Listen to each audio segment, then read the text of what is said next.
প্রিয় উপস্থিতি, আপনারা ইতিপূর্বে অনেক বক্তার বক্তব্য শুনছেন, অনেক এমপি এবং মন্ত্রীর বক্তব্য শুনছেন, কিন্তু দেখেন জনাব তারেক রহমান এবং আপনার মা দেশমাতা বেগম খালেদা জিয়া এমন একজন মানুষকে আমাদের মধ্যে ধানের শীষের প্রতীক দিয়ে পাঠিয়েছেন।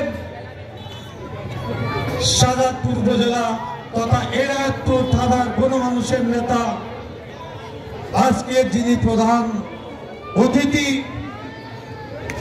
মরহুম ডক্টর এমুমতিনের সুযোগ্য পুত্র, আপনাদের মাঝে যে বক্তব্য দিয়েছেন, আপনারা দেখেন, আপনারা যেমন মানুষ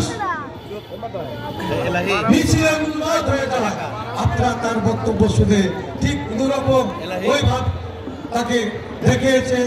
এর জন্য আজকে এনায়েতপুর থানা শ্রমিক দল ও মৎস্যজীবী দল ও আরো অনেক এনায়েতপুর থানা সহযোগী সংগঠনের পক্ষ থেকে আয়োজন যারা করেছে, আজকের যারা আয়োজক, আমি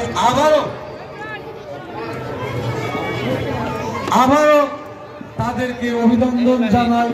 পাশাপাশি আমাদের শাহজাদপুর উপজেলা সাবেক সভাপতি এবং আমাদের অত্যন্ত শ্রদ্ধাভাজন বড় ভাই জনাব ইকবাল হাসান হিরু ভাই, তার বয়স অনেক হয়েছে, কিন্তু তারপরেও আপনারা ভাই, আমি আপনাকে বড় ভাই শ্রদ্ধার সাথে বলবো, হিরু ভাই আপনি একটু দাঁড়ান, অনেক ছেলে পেলে আপনাকে এই যে আমার অত্যন্ত শ্রদ্ধাভাজন আমার অভিভাবক জনাব ইকবাল হাসান হিরু ভাই, দেখেন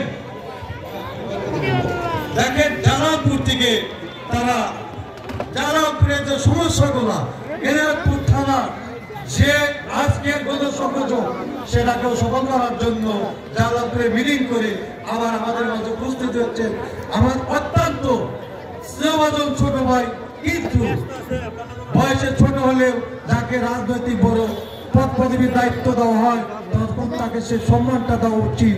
আমাদের শাহজাদপুর উপজেলা বিএনপির সাবেক সফল সাধারণ সম্পাদক আমার অত্যন্ত স্নেহভাজন ভাই আরিফুজ্জামান আরিফকে আমি মঞ্চে পরিচয় করে দিচ্ছি।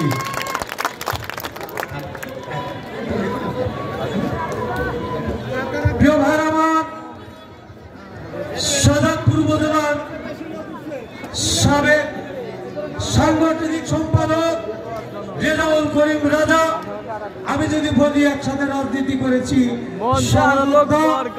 দীর্ঘদিন শাহজাদপুর উপজেলায় সাংগঠনিকের দায়িত্ব পালন করেছেন। আমি শাহজাদপুর